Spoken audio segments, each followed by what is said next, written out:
Namaskar, this is Priyadarshan and you are welcome in the State Council of Educational Research and Training, Bihar, Patna.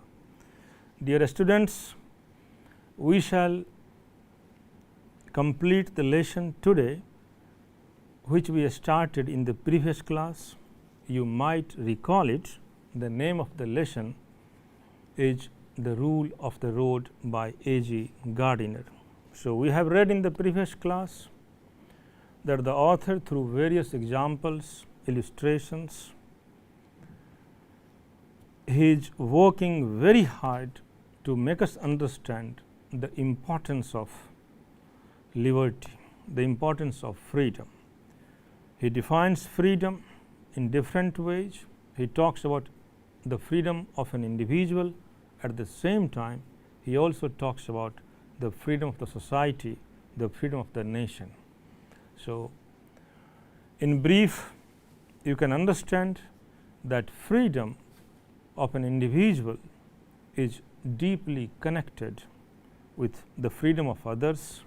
Similarly, freedom can be mentioned, can be described as a social contract. So, this is what we studied in the previous class. प्यारे बच्चों, हमने previous class में जिस पाठ को शुरू किया था उसे हम पूरा करेंगे इस कक्षा में। पाठ का नाम the rule of the road है और इसके लेखक A.G. गार्डिनर हैं। हमने ये पढ़ा कि तरह तरह के उदाहरणों के द्वारा, तरह तरह के दृष्टांतों के द्वारा लेखक हमें यह समझाने का प्रयत्न कर रहे हैं कि आज़ादी अपने आप में एब्सोल्यूट नहीं होती है। आज़ादी एक दूसरे से कनेक्टेड होता है। आपकी आज़ादी दूसरे की आज़ादी से जुड़ी है, चाहे वह व्यक्ति की आज़ादी हो, समाज की आज़ादी हो या किसी राष्ट्र की आज़ादी हो। आज़ादी रिलेटिव टर्म्स में हमें उसे देखना चाहिए, हमें उसे एब्सोल्यूट टर्म में नहीं देखना चाहिए। So this is what we studied in the previous class. Let us see the next part of this story. It is in the small matters of conduct, in the observance of the rule of the road. नहीं, ये एक छोटी बात है, यह उदाहरण छोटा सा है, नमूना छोटा सा है रूल ऑफ द रोड के बारे में. That we pass judgment upon ourselves, लेकिन हम फैसला कर बैठते हैं. And declare that we are civilized or uncivilized, और हम फैसला कर लेते हैं कि हम सभ्य हैं या असभ्य हैं. The great moments of heroism and sacrifice are rare. The great moments of heroism, बहादुरी या त्याग की बड़ी बड़ी बातें वो तो यूँ समझें कि दुर्लभ है. It is the little habits of commonplace intercourse that make up the great sum of life and sweeten or make bitter the journey. यहाँ देखें, जो बड़ी बड़ी बातें हैं, जैसे सेक्रीफाइस की बातें हुई, वीरता की बातें हुई, तो ये सारी बातें कभी कभार ज़िंदगी में कभी कभार रेयरली आते हैं जब इंसान को मौका मिलता है, कुछ लोगों को मौका मिलता है. लेकिन समाज चलता कैसे है? रोज़मर्रे की ज़िंदगी से समाज चलता है. हम रोज़मर्रे की ज़िंदगी में हमारा व्यवहार कैसा है, हमारा आचरण कैसा है, हम दूसरों के प्रति क्या सोच रखते हैं, ये जो छोटी छोटी बातें हैं, जैसे लेखक ने उस ओल्ड लेडी का एग्जाम्पल दिया, म्यूजिकल इंस्ट्रूमेंट का एग्जाम्पल दिया कि कोई ज़ोर से बाजा बजाए अपने घर में तो आसपास के लोग कितने आहत होते हैं. यहाँ तक कि सड़कों पर कोई ज़ोर से हॉर्न बजाए तो और जो फेलो ट्रैवलर्स हैं, उसके साथ के जो यात्री हैं, वो कितने परेशान होते हैं. इन छोटी छोटी बातों का ख्याल अगर हम रखें तो हमारा जीवन सुंदर हो जाएगा. Let us see the next one. I hope my friend in the railway carriage will reflect on this. और मैं ये उम्मीद करता हूँ, ये उम्मीद लेखक की उम्मीद है. लेखक कह रहे हैं कि मैं ये उम्मीद करता हूँ कि उनके जो दोस्त, जो लोग उस कैरेज में बैठे हुए थे, वो इस बात पर ध्यान देंगे. Then he will not cease, I am sure, to explain to his neighbor where the French went wrong.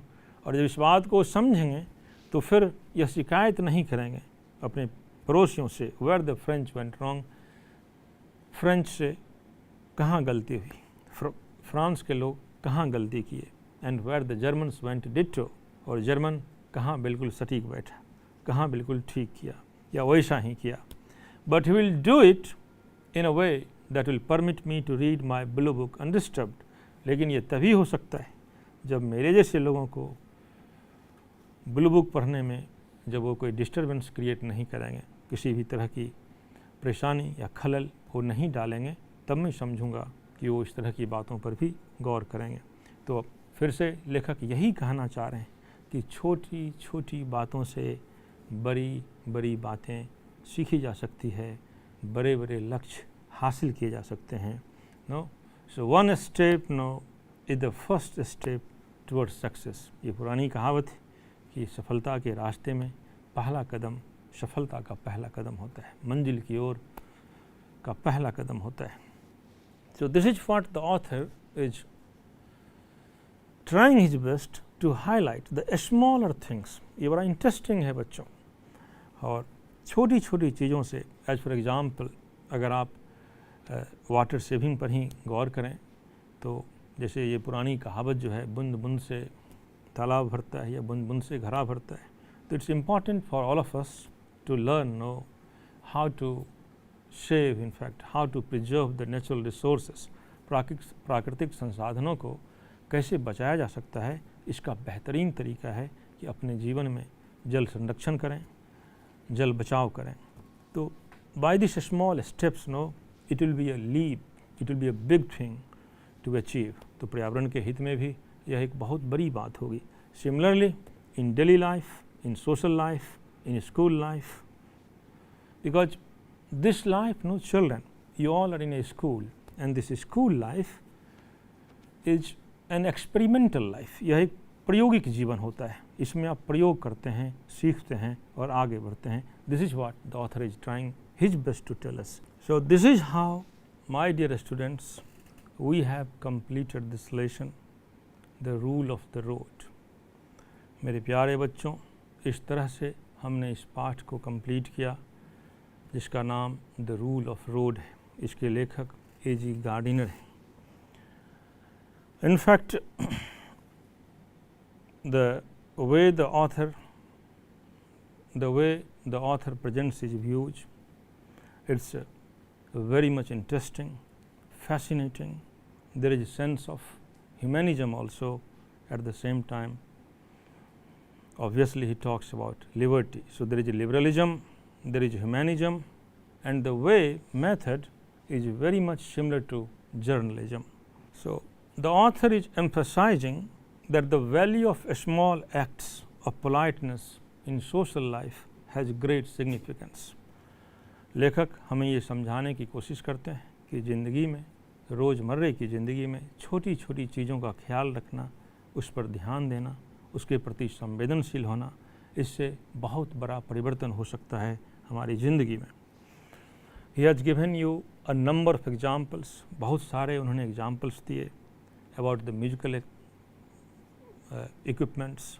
Thereafter, the carriage incident.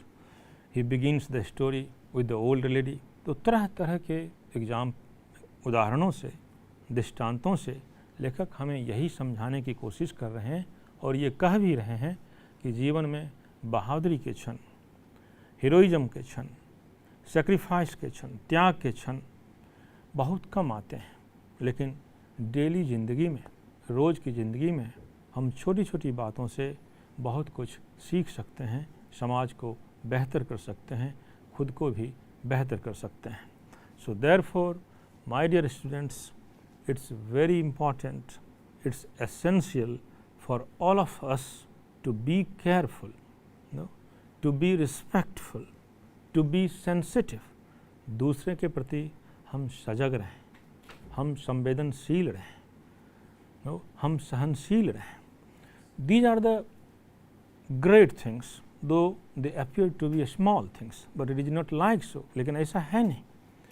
So we must remain sensitive for the others, and as I said you while describing the story in the very beginning, that my freedom ends where your nose begins. So the sum of the thing is that no, we must be sensitive to others. दूसरे के प्रति हमें संवेदनशील अवश्य ही होना चाहिए. The author in this context, he also talks about a theory, a political theory, that is social contract. Though Rousseau, a Swiss national, a great philosopher, Rousseau को प्रजातंत्र का आवारा मसीहा भी कहा जाता है, तो ये उनकी थ्योरी है, सोशल कॉन्ट्रैक्ट की थ्योरी है. So the author tells us that liberty is a social contract. यह एक सामाजिक समझौता है, यह एक सामाजिक सरोकार है. जब तक मैं आपका ख्याल नहीं रखूँगा, मैं जब तक इस बात पर ध्यान नहीं दूंगा कि मेरे काम से कहीं आपको कोई परेशानी तो नहीं हो रही है, इस बात का ख्याल करना अति महत्वपूर्ण है. तो therefore, and I have also already mentioned that in the modern science they say that in this ecosystem, in this ecology, each and every person, each and every insect, so all the creatures, they are deeply connected to each other. So nothing stands solo. कुछ भी यहाँ अकेला नहीं है. Nothing is separated. Nothing is absolutely segregated. So you all have certainly read the food chain and so many other things. So life is dependent. जीवन दूसरे पर निर्भर करता है. ठीक उसी तरह से in a modern society, in a civilised society, it's essential for all of us to take care of others and live a happy life, live mutually a prosperous life. This is what the author has to say to all of us in this story. I am pretty sure that you all must have enjoyed this lesson. Read it again at home, think about it, try to write something on freedom, individual's freedom, society's freedom, and nation's freedom. So think upon this, write upon this, and we shall meet next time with some other lessons. But in the meantime, I have some questions for you. These are the multiple choice questions, and I hope you will not get bored, you will enjoy it doing with me. So without wasting time, let us see these multiple choice questions. What is the pen name of A.G. Gardiner? प्यारे बच्चों बताएं, A.G. Gardiner का pen name क्या है? A.G. Gardiner तो एक नाम उनका है ही, और किस दूसरे नाम से भी उन्होंने लिखा है, तो वह दूसरा नाम कौन सा है? So think about the right answer, because already we have done this in the introductory part of the lesson. पाठ के शुरू में ही हमने इसको किया था, आप इसे याद करें. Yes, you are absolutely right. The pen name of A.G. Gardiner is Alpha of the Plough. Thank you very much. It's the right answer, A. Let us see the next one. What was the other name of Petrograd? Petrograd का दूसरा नाम क्या था? यह भी आप पढ़ चुके हैं. ऑप्शन है Berlin, Leningrad, Moscow, Kiev. Agent. So अगर मैं हिंट दूं आपको तो आप ज़रूर सही आंसर बताएंगे. The background of the story is Russia. तो रशिया का ही कोई शहर होगा. पेट्रोग्राड हम लोग पढ़ चुके हैं. Yes, absolutely, you are very right, but still let us check the answer. Answer को चेक कर लेते हैं. Very right, the right option is Leningrad, option number B. Yeah, it's good. Let us see the next one. The lady mentioned in the story can be described as. जिस lady को mention किया गया है, जिनका वर्णन कहानी में किया गया है, उन्हें आप क्या कहेंगे या किस दृष्टि से उन्हें आप देखेंगे? Was she a law abiding citizen? क्या वो कानून को पालन करने वाली महिला थी या एंटी सोशल थी? या डिसरिस्पेक्टफुल टू अदर्स लिबर्टीज, दूसरे के लिबर्टीज का वो ख्याल नहीं करती थी, या मोरन थी, थोड़ी थोड़ी सी सन की किस्म की थी। यस बच्चों, so what's is the right answer? Right answer क्या होगा बताएं आप? या you are right, but still let me check the answer. So what is the right answer? It is option number C, disrespectful to others' liberties. So the woman was disrespectful to others' liberties. Yes, let us move to the next one. Liberty is, आज़ादी है, क्या है आप बताएं? 4 options हैं: a social contract, natural law, a song, a nightmare. What? One option is correct. एक ही option सही है बच्चे, आप बताएं सही ऑप्शन क्या है? So let us check the answer. The right option is a social contract. हमने इसे अच्छी तरह से पढ़ा है, social contract. यह एक सामाजिक समझौता है। Yeah. See the other one. What is Piccadilly Circus? Piccadilly Circus क्या है? याद करें, जहाँ कंस्टेबल खड़ा होता है, रास्ता बताता है, एक चौराहा है। So what it can be? A theatre hall, a movie, underground railway, a busy center in London. London का व्यस्ततम जगह। So your guess is very right, and basically you have read it. So you are giving answers no right to each and every question. This time also you are right. The right answer is a busy center in London. That's good. See the next one. Which country did Germany defeat in the election? Germany ने किस देश को इस पाठ में हराया था? किस देश को बच्चों? कब की बात है? हम आप सही याद कर रहे हैं, हम लोगों ने इसे भी डिटेल में पढ़ा है। मैंने आपको बताया था कि कौन सा वार था। It was the first world war children. Now imagine which country Germany would have defeated. Yes, let us check the right option. Yeah, so Belgium is absolutely the correct answer. That's right. See the 7th number question. What is a barrel organ? Barrel organ क्या है बच्चों? लेखक इसकी भी बात कई जगह किया है। So it can be a musical instrument, or a weapon, a scientific tool, or none of the above. It can be only one out of the given options. So which one you are sure? Yes, a musical instrument, I think so, but still let us check the right answer. A musical instrument, that is the correct answer. That's good. See the 8th number question. Yeah. So Blue Book refers to, Blue Book, do you remember the book which the author was reading in the carriage and he got disturbed by many people who were talking loudly and pompously? बच्चों आपको याद है, इसी किताब को लेखक train में पढ़ रहा है और कुछ लोग हैं जो बहुत ज़ोर ज़ोर से बातें कर रहे हैं, तरह तरह की बातें कर रहे हैं। लेखक परेशान से हो जाता है। अब गेस करें कि ये बुक कौन सा बुक है, ये ब्लू बुक किस चीज़ के बारे में है। Let us check the answer. या that's also right answer. So blue book refers to an official report. यह एक ऑफिशियल रिपोर्ट की किताब है और लेखक इस किताब के माध्यम से ईमानदारी से, कठिन मेहनत से पैसे कमाने की तरकीब को सीखना चाहते हैं।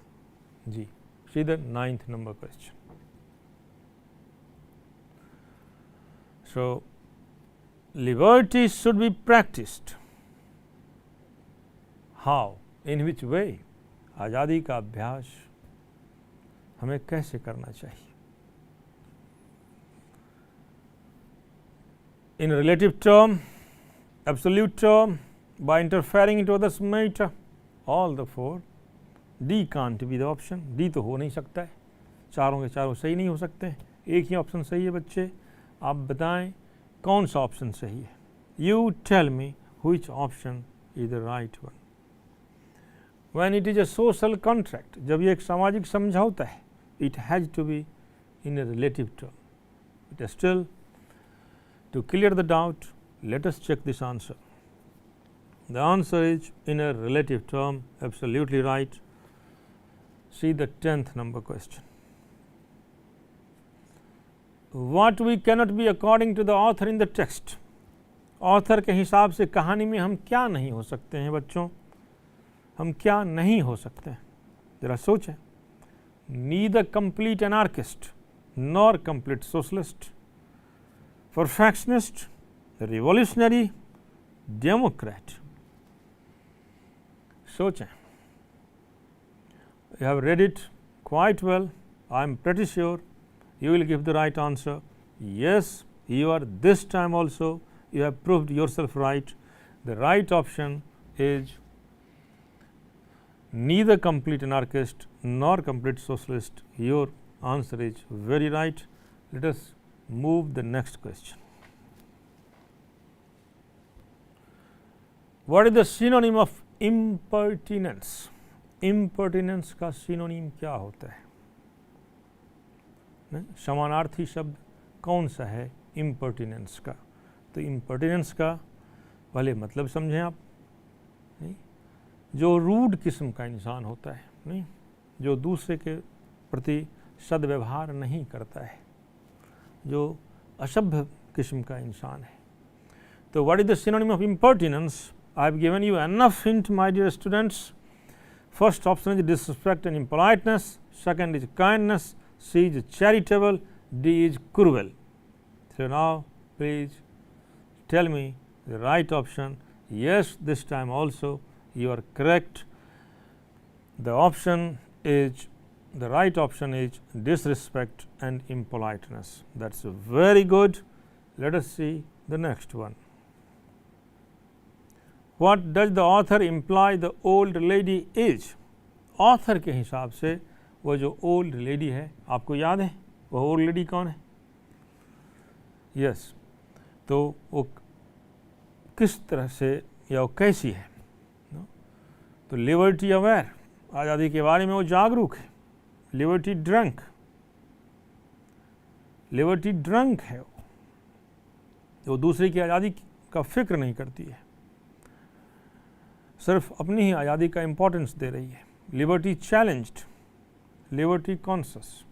लिबर्टी चैलेंज का मतलब ठीक ढंग से समझती नहीं और लिबर्टी कॉन्शस बहुत ठीक ढंग से समझती है. तो आप बताएं, हमने पाठ में भी पढ़ा है इसका. So let us check the answer this time. The right option is liberty drunk. That's true because the woman walked amidst the road, no, in between the road. She didn't choose the pavement. That's why she has been said as liberty drunk. G. Next one. What is the author's style of writing? Author किस तरीके से लिखता है बच्चों? पूरा निबंध हमने पढ़ा है, थ्रेडबेयर एनालिसिस हमने की है, हर पहलू पर काफ़ी गंभीरता से विचार भी किया है. आप मुझे बताएं कि लेखक का राइटिंग स्टाइल क्या है, लेखक की लेखन शैली क्या है? Serious and formal, sad and depressing, complex and confusing, humorous and elegant. Yes, I was sure that you will give me the right answer this time also. You are absolutely right, but I still check the answer which option is the correct one. You are absolutely right. Humorous and elegant is the right choice. Move to the next question, please. What is the main idea of the essay? इस कहानी का इस कहानी की या कहानी का मुख्य बिंदु क्या है?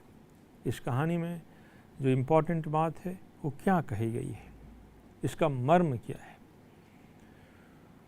Balance between personal and social liberty, anarchy to express the traffic rules, none of the above. So, it is quite easy question children, isn't it? बच्चों ये बहुत ही आसान सवाल है, हमने इसे कई बार इस बात का जिक्र किया है। तो जो सही ऑप्शन है हम उसे देखते हैं क्या राइट ऑप्शन है, उसके बाद मैं बताऊंगा कि आपका ऑप्शन सही है या नहीं है। So let's check the answer. Yes, your option, your answer is absolutely right. It is balance between personal and social liberty. आपका अंदाज़ा बिल्कुल सही है, ऑप्शन ए करेक्ट है। Move to the 15th question. Policeman is the symbol of liberty. Policeman आज़ादी का प्रतीक है। इस बात का क्या मतलब है? इस लाइन के थ्रू आखिर लेखक क्या कहना चाहते हैं?